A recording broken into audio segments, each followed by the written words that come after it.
carácter del castigo, que es lo... Bien.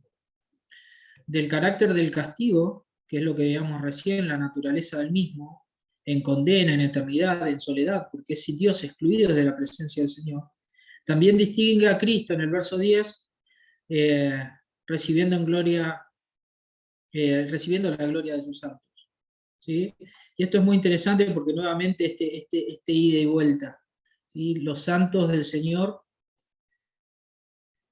aquí, en este área, fueron afligidos, pero alguna vez ellos serán quienes admiren al Señor, y ser glorificados a través de ellos.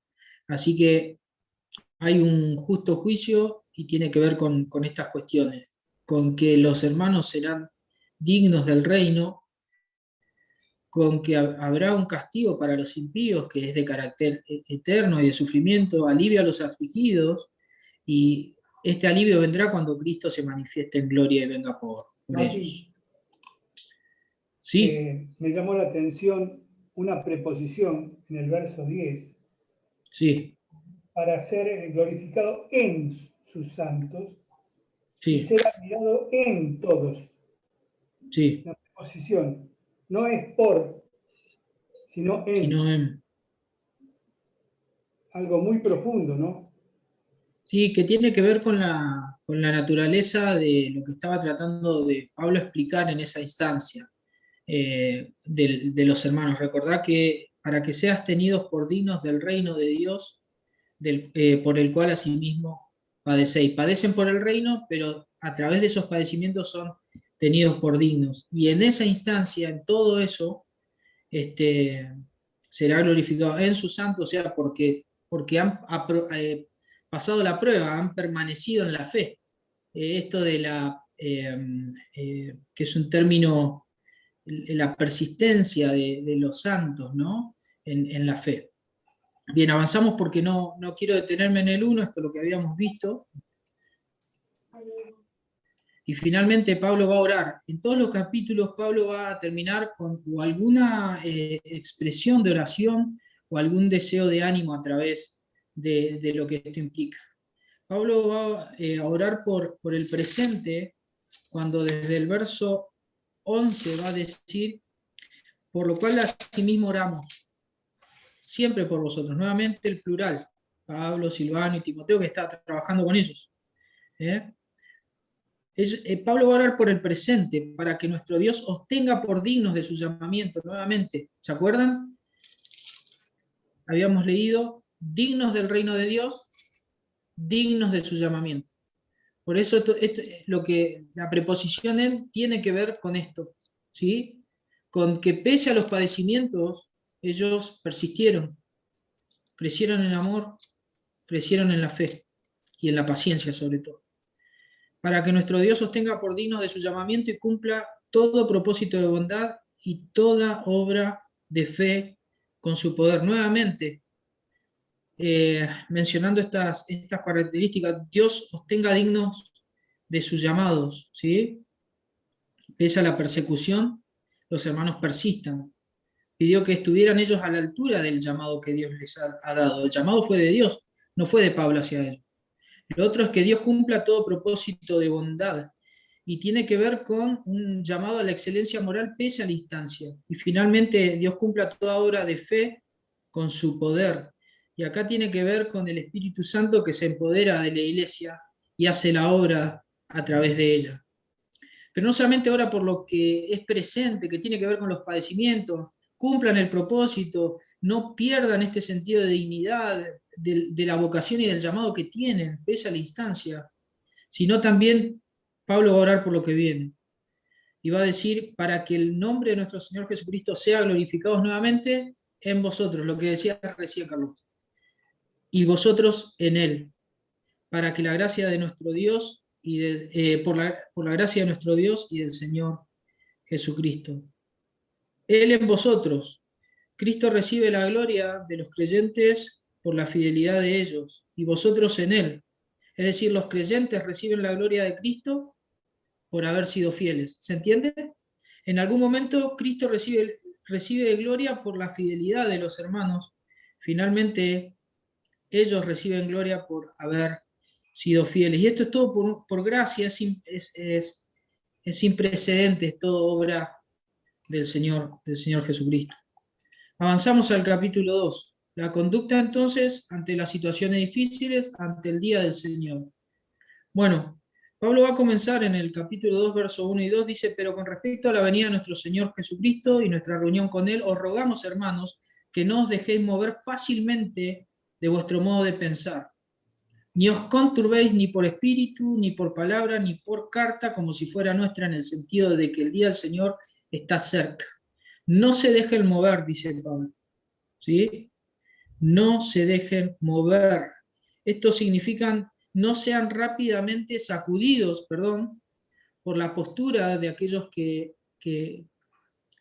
niegan la venida. No se dejen mover. No sean conturbados. Esto quiere decir perturbados. Lo que sucede cuando hay un terremoto, ¿sí? Se tambalean. Bueno, no sean perturbados y no sean conturbados. Y aclara Pablo ahí, ni por espíritu, ni por palabra, ni por carta. Y esto es lo que veíamos, se mueve solo. Esto es lo que veíamos al principio. Ni por espíritu es una referencia al mensaje. Examinaba los espíritus, decía Juan en su primera carta, capítulo 4, verso 2. Ni por palabra, como algo de exposición que tiene que ver con lo público, ni por carta, como si fuera de autoridad apostólica cuando no lo es. No se dejen mover en cuanto a la venida del Señor. Recuerden la diapositiva donde ellos estaban confundidos y creían que por estar bajo persecución, entonces el juicio de Dios le había llegado a ellos. No, Pablo dice: los que atribulan sufrirán el juicio de Dios. Para ustedes hay alivio, para ustedes hay gloria en el Señor y Él con ustedes. Pero, esto es muy importante, no se dejen conturbar por falsas enseñanzas, no se dejen mover fácilmente, dice Pablo. Este mover fácilmente tiene que ver con que cualquiera venga y los pueda engañar. Y Pablo va a apelar nuevamente a lo que estábamos hablando recién, al rapto de Primera Tesalonicenses. Y va a apelar también ahora a la venida de nuestro Señor Jesucristo y nuestra reunión con Él. Y esto quería mostrarles algo, creo que tengo alguna imagen. Esto es básicamente lo que nosotros entendemos como el día de Cristo y el día del Señor, ¿sí? Y es muy por ahí importante hacer esta distinción.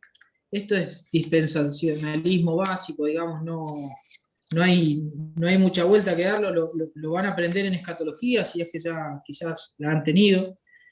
Pero el día de Cristo se refiere a un día que es para la iglesia, es un día de bendición y es para recompensa, es una esperanza que tenemos y Él es el esperado. ¿Sí? Este es el día de Cristo, es el arrebatamiento de la iglesia, lo que leíamos en 1 Tesalonicenses del 4, del 13 al 18. Ahora Pablo se refiere también al día del Señor, donde el Señor establecerá, digamos, no sobre su iglesia, sino para el mundo que ha rechazado a Cristo. Ese día no solamente, digamos, va a ser un día específico, sino que se va a manifestar en un periodo de tiempo, que la mayoría de los autores dispensacionalistas, y sobre todo los clásicos, sostienen que comienza desde la tribulación y termina, digamos, en el juicio eterno, en el día del juicio final, ¿sí? Y este es un día temido, no esperado.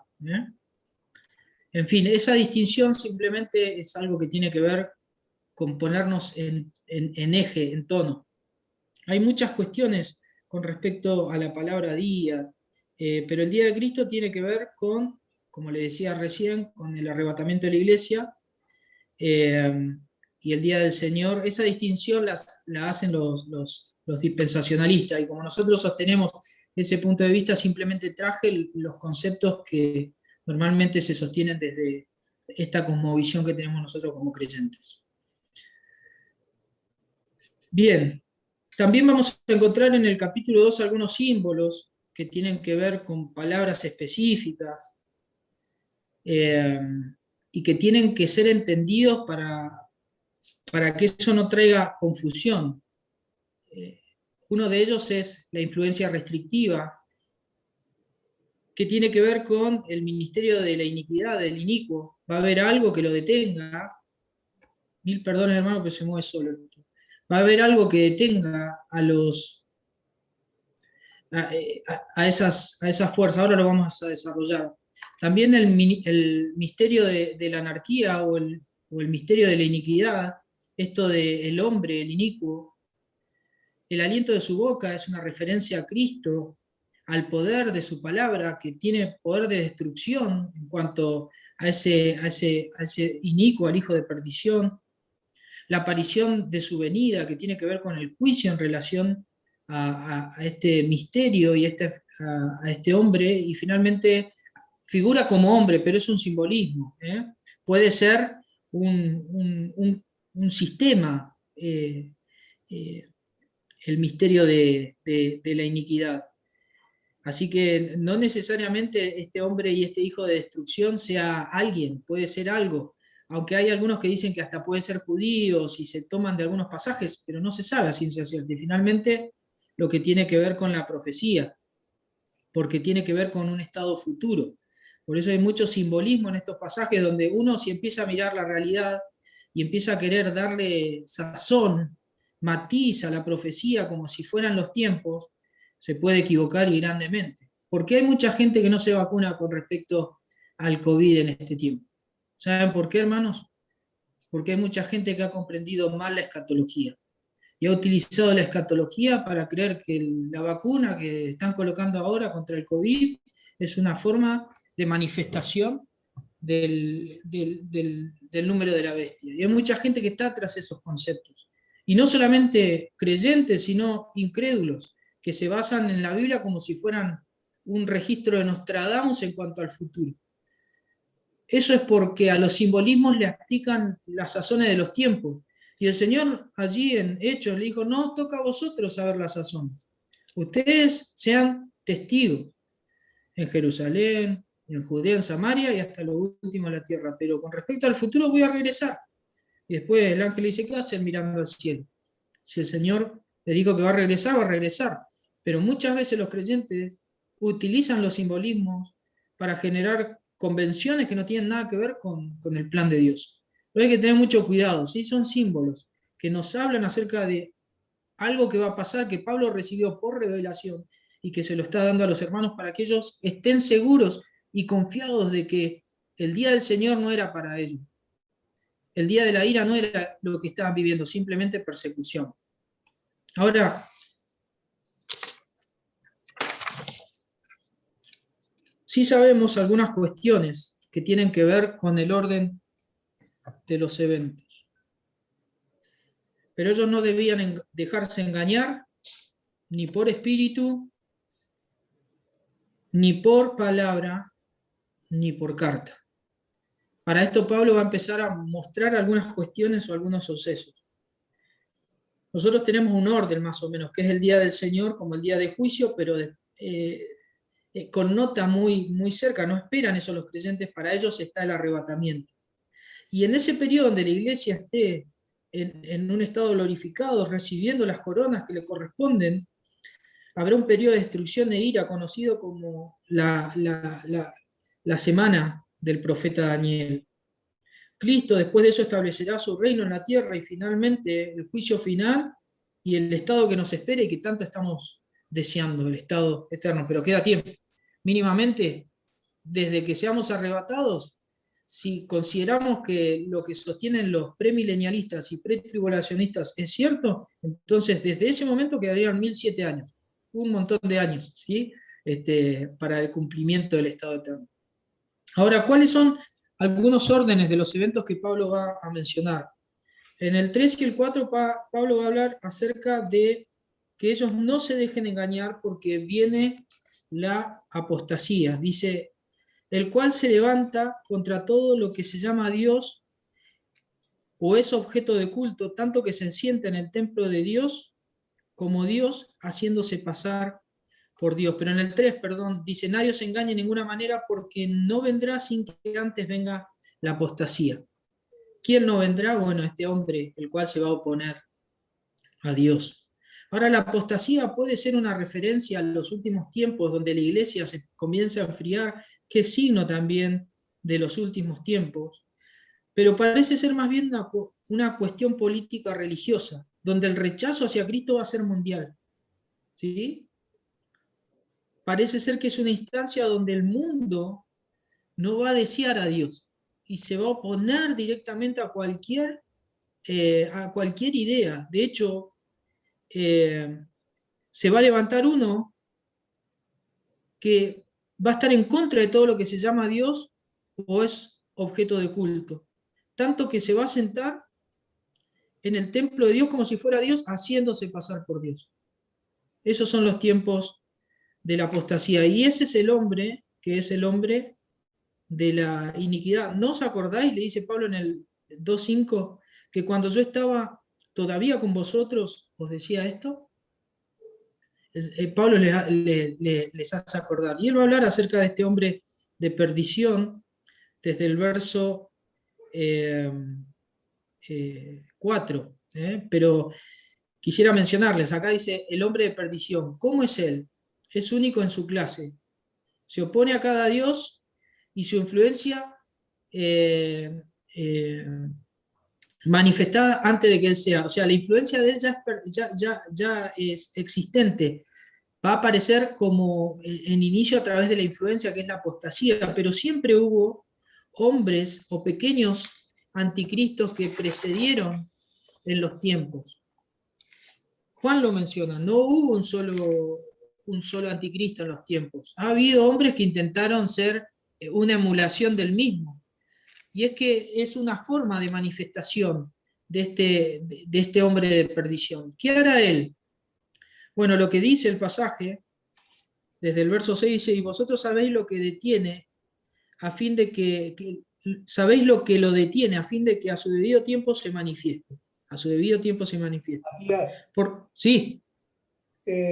La referencia esta del templo de Dios, ¿a qué se refiere? ¿Al tercer templo? ¿O se refiere en una parábola? Puede ser el templo quedó destruido, puede ser que sea como un signo de algo, como un signo de que algo va a comenzar. Así aparecía en el material de Charles Swindoll que yo estuve usando para bosquejar sencillo, pero es un signo más y hay referencias en cuanto a esto. Lo que pasa es que no me quise detener en cuanto a esto. Si alguien quiere hacer un aporte, no hay problema. Ahí yo hace poco escuché, no hace mucho, que Sí. en Israel va a construir el tercer templo. O están los planos, o está como en planes de la nación de hacer una restauración o construir ese templo. No sé si se empezó a hacer. Quieren apurar la manifestación. En fin, pero es cierto lo que decís. La noticia es real. Bueno, ¿qué hará él? ¿Qué hará este hombre de perdición? Va a engañar a la gente. Y dice el verso 8, y entonces se manifestará aquel inicuo a quien el Señor matará con el espíritu de su boca y destruirá con el resplandor de su venida. Inicuo, dice, cuyo advenimiento es por obra de Satanás, con gran poder y señales y prodigios. Utiliza todo esto para engañar a la gente. Estos poderes no tienen nada que ver con Dios, sin embargo los milagros existen y no son de parte de Él, y eso nos tiene que hacer mirar el presente con mucho cuidado, ¿sí? Porque el poder del mal también opera para mentir, para engañar, y utiliza también señales y prodigios para confundir a la gente. Así que esta es una cuestión de poder, porque no estamos hablando de un solo país, sino que estamos hablando de una estructura política que se establece en una sociedad que es más grande que un país. Y engaña a los perdidos, los que no amaron la verdad, dice en el capítulo 2, verso 10, con todo engaño de iniquidad para los que se pierden por cuanto no recibieron el amor de la verdad para ser salvos. Dice, por esto Dios les envía un poder engañoso para que crean en la mentira a fin de que sean condenados todos los que no creyeron a la verdad, sino que se complacieron en la injusticia. ¿Qué hará que suceda a este hombre de perdición? Seducirá a la gente, seducir completamente a los engañados y causa juicio y castigo, lo que veíamos recién.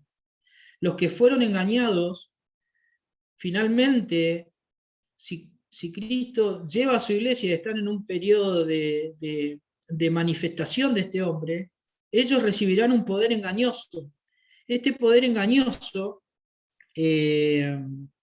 nos habla más bien de un justo juicio de Dios hacia estos hombres por rechazar la verdad de forma obstinada y por complacerse en la justicia. Creerán entonces en la mentira. No es que Dios producirá la incredulidad, pero Dios permitirá que se les haga convincente todo lo que el hombre de perdición ha manifestado en ese momento. Para esta instancia, recuerden, los cristianos no están. Eso es lo que también Pablo está tratando de decir. Y finalmente el juicio de Cristo lo destruirá. Y lo destruirá como leíamos recién.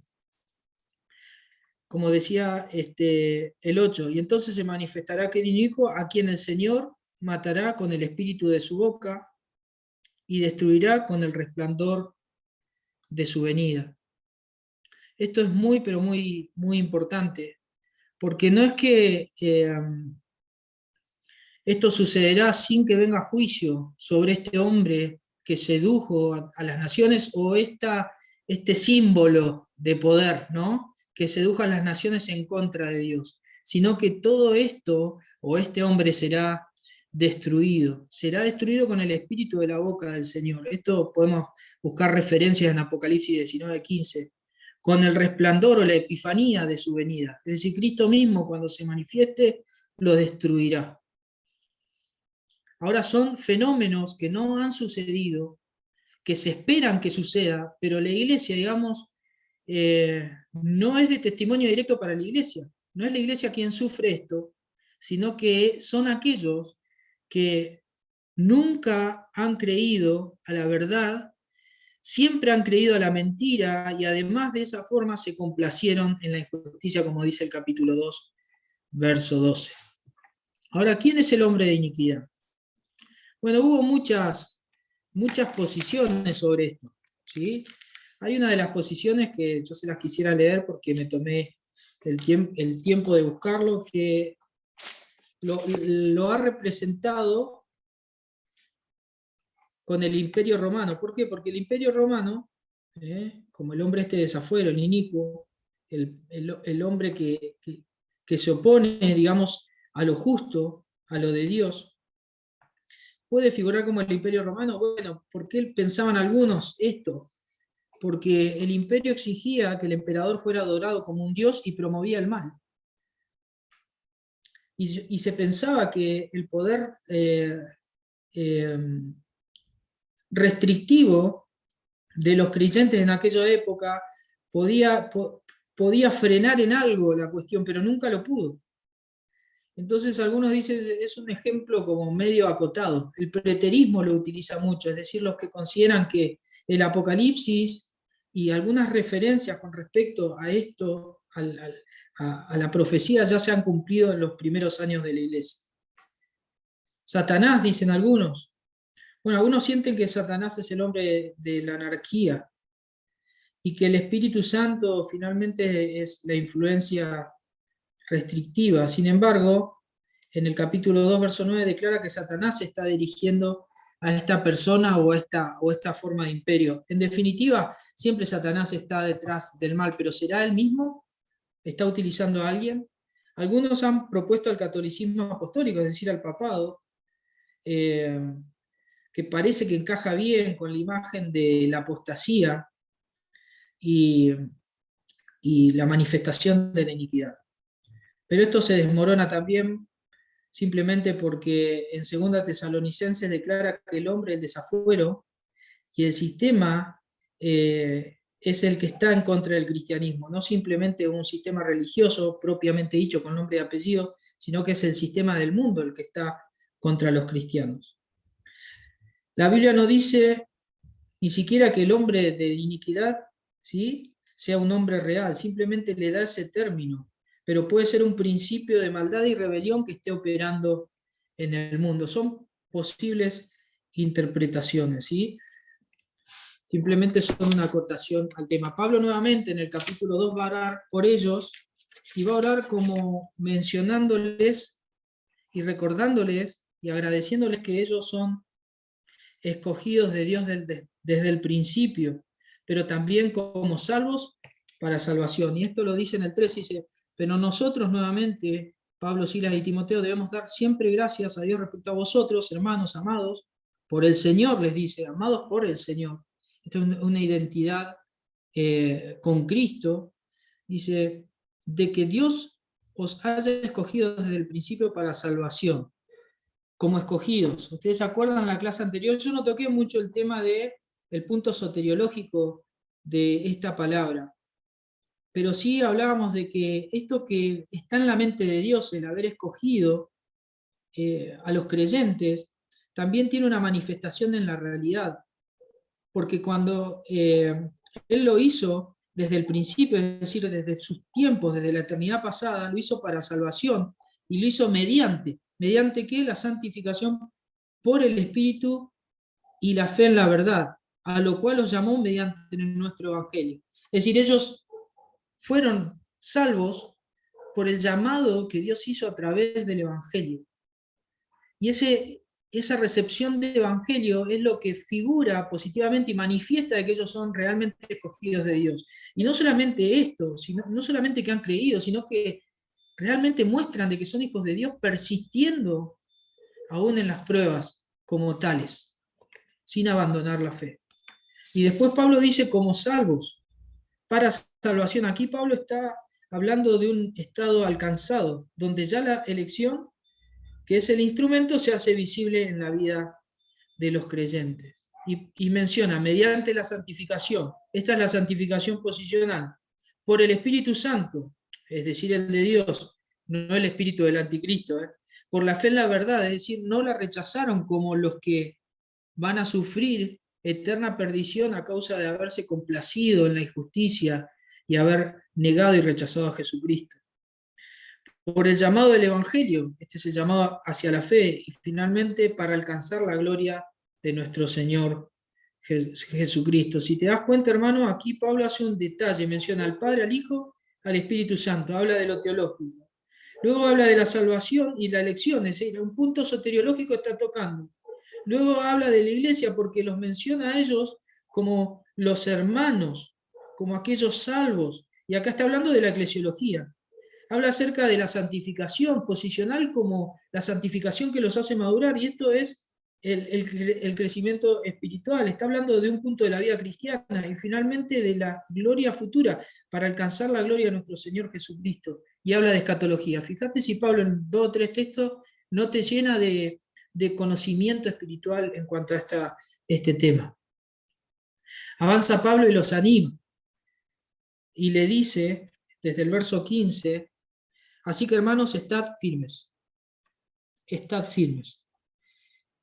Y esto es parte de la responsabilidad humana, ¿sí? Estad firmes reteniendo la doctrina.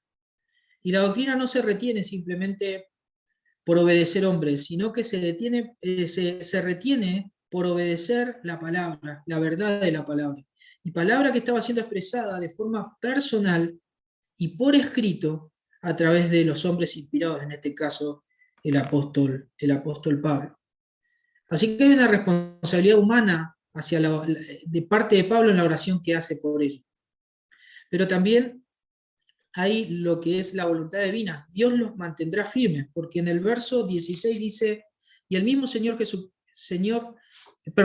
Jesucristo, Señor nuestro y Dios nuestro Padre, el cual nos amó y nos dio consolación eterna y buena esperanza por gracia, conforte vuestros corazones y os confirme en toda buena palabra y obra. Dios los mantendrá firmes. Estad firmes, pero Dios te va a ayudar. Yo voy a orar para que el Señor te ayude, porque no depende de vos. Pablo les va a decir, oren por mí también. No depende de vos, estimado hermano, de Tesalónica. Nunca dependió de nosotros. Tenemos que ser responsables con nuestra fe. Sí, es parte de la evidencia de que somos salvos. pero finalmente Dios nos mantiene firmes. Y acá menciona algunas características, porque ¿por qué Dios nos mantiene firmes? Porque los amó. Los amó desde antes de la fundación del mundo porque los escogió. Les dio un consuelo eterno. Desde lo infinito de Dios hasta sus promesas, todo avala este consuelo eterno. Les dio esperanza, que es por gracia, porque lo que viene es glorioso. Y no se lo merecen, pero es glorioso para ellos. Finalmente en el 17 dice que los confortará, los va a fortalecer para toda buena palabra y obra, y los va a confirmar, es decir, los va a fortalecer y afianzar en toda buena obra y palabra. Así que Dios hace su labor mientras nosotros hacemos la nuestra. Obviamente la labor de Dios de sostenernos, podríamos decir, es su gran labor. Nosotros simplemente tenemos que estar firmes en su palabra. Finalmente, el último capítulo, conducta ante los hermanos conflictivos. Estoy tratando de pasar rápido para que no se nos haga eterno. Aquí ya nos queda solamente esta diapositiva. Hablamos recién cómo debemos conducirnos ante los hermanos conflictivos, ¿sí? Y esta es una gran responsabilidad, pero una responsabilidad que nuevamente a Pablo lo va a llevar a la oración, también a la exhortación y también a que los hermanos sean sujetos al Señor. Pablo en los primeros 5 versículos va a decir lo siguiente, 3, 1 al 5. Por lo demás, hermanos, orad por nosotros para que la palabra del Señor corra y sea glorificada, así como lo fue entre vosotros. Y para que seamos librados de hombres perversos y malos, porque no es de todos la fe. Esto Pablo lo reiteró muchas veces. Pero fiel es el Señor que os afirmará y guardará del mal. Y tenemos confianza respecto a vosotros en el Señor, en que hacéis y haréis lo que os hemos mandado, la palabra clave. Y el Señor encamine vuestros corazones al amor de Dios y a la paciencia de Cristo. Fíjate, acá Pablo nuevamente oración, ¿sí? En los 3 capítulos Pablo está orando por ellos. La oración es como el flujo anímico de Pablo puesto en los pies de Dios. Es decir, lo escribe, pero Pablo lo está orando, para que todo lo que está diciendo no solamente sea información que los mantenga firmes, sino que sea algo que penetre en el corazón y sea una convicción en ellos, en la situación que estaba viviendo. Y Pablo dice, oren por nosotros, o la actividad apostólica. Pablo de alguna manera les está diciendo, miren hermanos, así como ustedes, nosotros también. Ustedes son débiles y dependen de Dios. ¿Saben qué, hermanos? Yo estoy orando por ustedes, pero ustedes oren por mí. Esto está muy bueno. No hay superministro en la obra del Señor. Y aunque Pablo podría ser identificado con uno, pero él dice, oren por mí. Para que la palabra de Dios corra, es decir, se disemine y que avance con rapidez, pese a que hay obstáculos, pese a que hay persecución.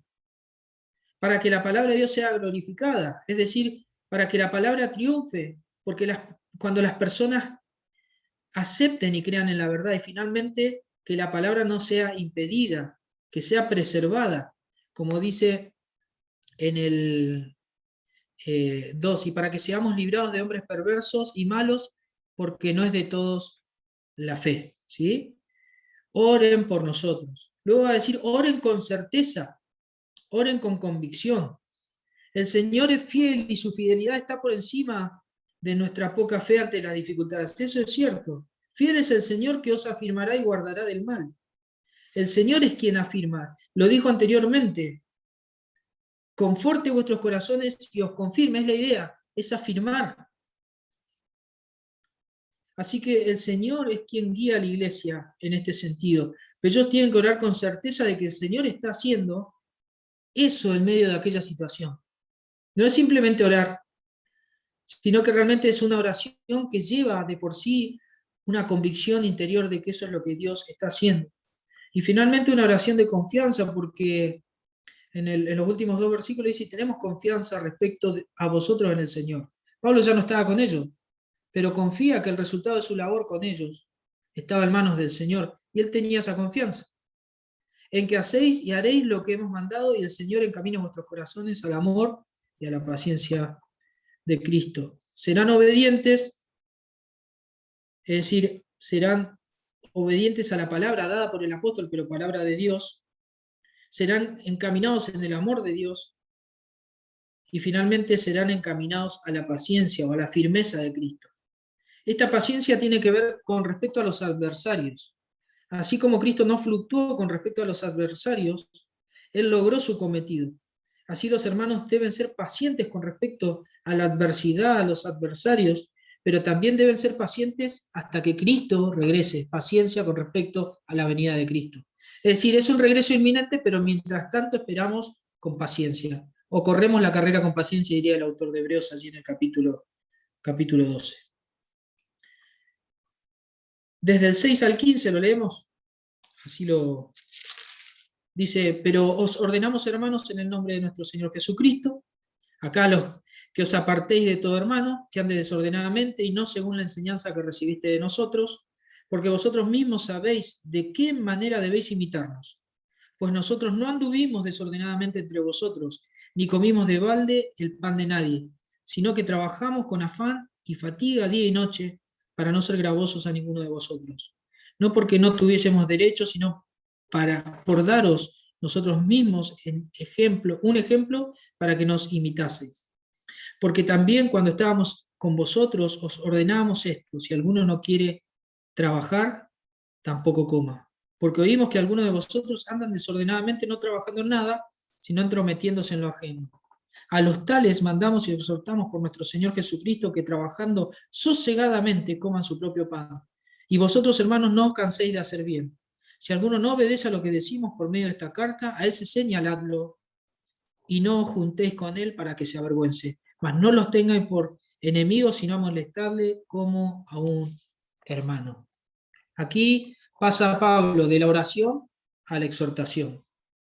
Habla acerca de la enseñanza recibida en el verso 6-10. Le dice: pero ordenamos, hermanos, que os apartéis de los que andan desordenadamente y no según la enseñanza que recibiste de nosotros. No era una simple enseñanza verbal, era una enseñanza compatible con el buen testimonio. Estos que andan desordenadamente, es decir, que rompen filas y que no le hacen caso al general y que generan disturbio con los que militan al lado de ellos, estos eran los desordenados. Y Pablo les dice: apártense en el sentido de disciplina, porque esto es lo que les hemos enseñado, a que trabajen. Y esta disciplina puede incluir el reconocimiento en un punto y hasta la excomunión. Pablo va a hablar acerca del testimonio que les dio. Es decir, ellos recibieron enseñanza, pero también recibieron el testimonio del apóstol Pablo. La rebeldía no fue el testimonio de los apóstoles. Ellos trabajaron y nunca fueron una carga para la iglesia. Y lo hicieron sabiendo que tenían derecho de recibir algo por el ministerio que estaban haciendo. Pablo lo dijo esto en 1 Corintios 9 y en 2 Corintios 11. Pero sin embargo, pese al derecho, prefirieron la labor de ser ejemplos. Prefiero perder el derecho porque ellos requieren un testimonio. Así que, pese a la cultura que había en aquellos lugares, pese a que había muchos que eran pobres y eran holgazanes, como había mencionado Estrabón, Pablo es claro y dice: el que no quiere laburar, que no coma, dice. ¿Sí? Y esto no significa que no haya una imposibilidad por ahí en algún hermano que no perdió su trabajo y está un tiempo buscando, y hay que ayudar a ese hermano. Por eso la exhortación es recibida. Ellos no solamente recibieron la enseñanza, no solamente el testimonio de Pablo, sino que recibieron una exhortación sobre cómo tratar con estas personas. Pablo sabe que hay hermanos que andan desordenadamente. Este desordenado tiene que ver con rebeldía, no le hacen caso y son indisciplinados en la vida. Y esta se manifiesta. No trabajan y se entrometen en lo ajeno. Se meten en las casas, charlan quizás de alguna cuestión, pero después todo se desvirtúa. Y Pablo debe saber quiénes son. Para mí, cuando tiene información de la iglesia, sabe que hay algunos hermanos que estaban actuando como holgazanes. Por eso Pablo manda y exhorta que a los que no trabajan, trabajen sosegadamente, coman su propio pan y finalmente cambien, obedezcan o que sean disciplinados en su consecuencia. ¿Y disciplinados en qué sentido? Para que ellos se avergüencen. La vergüenza no siempre es mala. La vergüenza demuestra el estado de rebeldía y obstinación al mandamiento por parte de estos rebeldes. Pero la vergüenza puede ser un punto de reflexión para la restauración, porque ese es el fin de toda amonestación por parte de los creyentes, no es otro. Por eso Pablo le aclara a los hermanos en esta exhortación, porque eso es para los que andan mal, para los desordenados le dicen trabajen, coman su propio pan, cambien o avergüéncense cuando sean disciplinados, pero para los hermanos que hacen las cosas pese a lo oprobio, a la tribulación, y hacen las cosas como Dios quiere, dice, no se cansen de hacer bien. Pablo lo dice esto en Gálatas 6:9. No os cansemos de hacer el bien porque a su tiempo segaremos si no desmayamos. Esto significa de que sean sabios, que sean astutos, que compartan con los que padecen necesidad, pero tengan atención, porque hay mucho vivo entre ustedes. Hay mucho que anda desordenadamente y puede hasta confundir.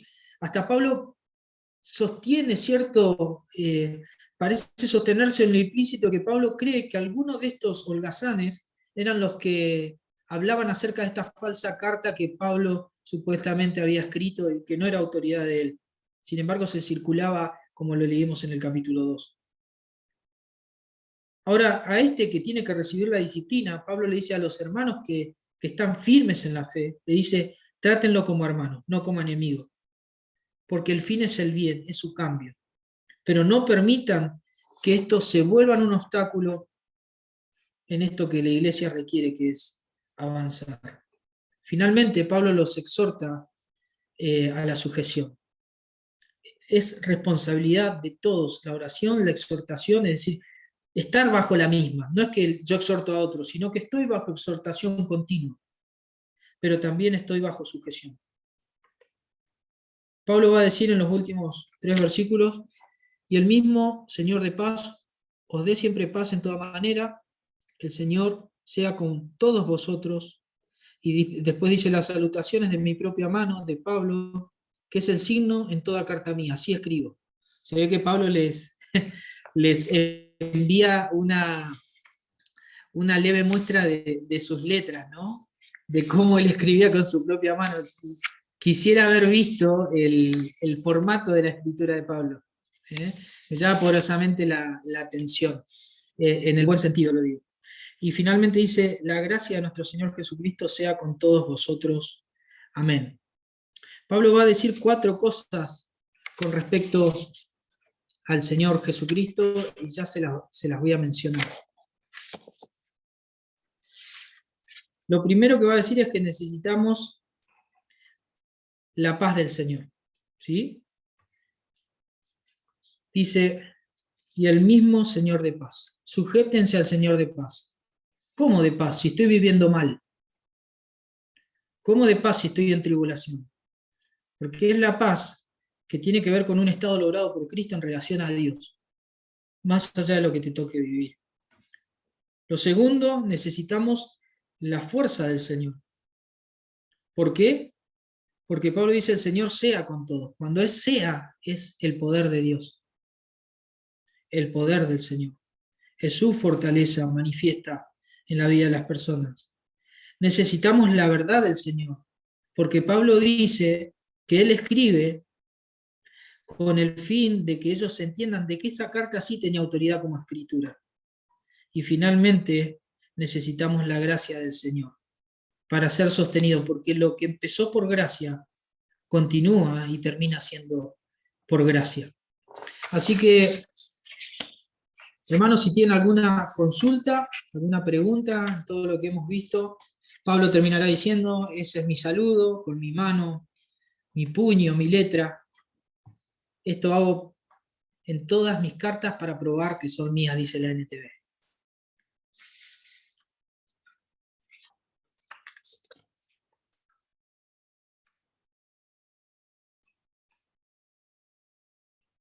Recording stop, va a decir.